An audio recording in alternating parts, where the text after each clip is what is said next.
আর কখন ক্যান্সেল করেছে কাল রাত্রেবেলা সব প্রস্তুতির পরে। আমি জানি না পুলিশ করছে কি কনসার্ন করছে, যেই করুক ইলেকশনটা আমরা লড়ছি, ওরা লড়ছে না। যাতে ইলেকশনটা ভালো করে লড়তে পারি দেখার কাজ হচ্ছে পুলিশের, ইলেকশন কমিশনের। আর নাহলে রোজ এই ধরনের করতে আমি বাধ্য হব। আমি ইলেকশন লড়েনি, তারা আমাকে জ্ঞান দিচ্ছে যেন মাইকও ব্যবহার করিনি, ঠান্ডাও ব্যবহার করিনি, প্রতীকও ব্যবহার করিনি। আমি যদি রাস্তায় বেরিয়ে দোকানদার সাধারণ মানুষের সঙ্গে হাত নমস্কার করে ভোট ভিক্ষা করি, কোন বাপের বেটা আটকাতে পারে? পুলিশ কার প্রতি বাফাদার আমি বুঝতে পারছি না। আইন সংবিধান না টিএমসি? সংবিধানের শপথ নিন, সংবিধানের শপথ নিন দাদা। আমি প্রত্যেকদিন রাত্রেবেলা প্রচার করে ফিরে এসে 9টা সাড়ে 9টায় বাজারে বেরিয়ে লোকেদের সঙ্গে দেখা করব।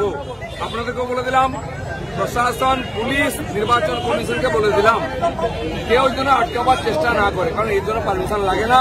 এটা আইনের কথা বলছি।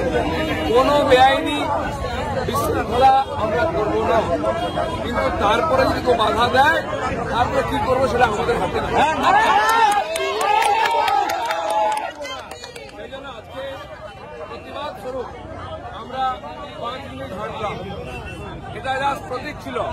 নির্বাচন শেষের দিকে আসছে, সময় কম, আমরা অনেক প্রোগ্রাম করবো। যদি ক্যান্সেল করতে থাকে অনেক জায়গা বাকি থাকে, তখন পারমিশনের তোয়াক্কা না করে আমরা কার্যক্রম করতে বাধ্য হবো। কারণ মানুষের কাছে যেতে কেউ আমাদের বাধা দিতে পারে না। আজকে দিয়েছেন, প্রতিবাদ করেছেন, আমরা চেষ্টা করলে যেতে পারি। দেখি টিএমসির মিটিং হচ্ছে, কেউ হাঁটতে পারবো না রাস্তায়। আমি জানি না কোন নিয়ম।